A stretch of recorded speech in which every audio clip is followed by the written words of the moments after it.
When I was younger, I was annoying, arrogant, and socially inept. I couldn't figure out what was wrong with everybody around me and why nobody wanted to be friends with me. I asked for advice on what I could do to make people like me, and I got generic advice that basically told me to do nice things for people. I learned to perform friendliness, but even in that performance, my goal was still self-serving, and people could tell.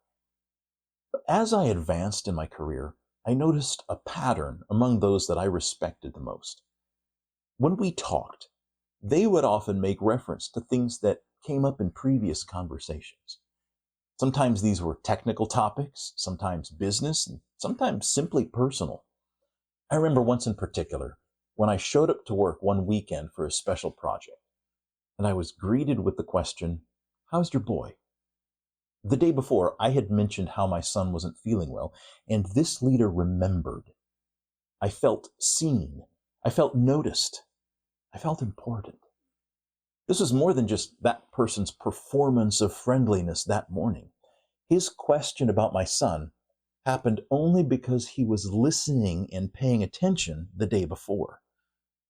As I learned to practice actually listening, and not just the performance of what's often called active listening, I learned to understand them better.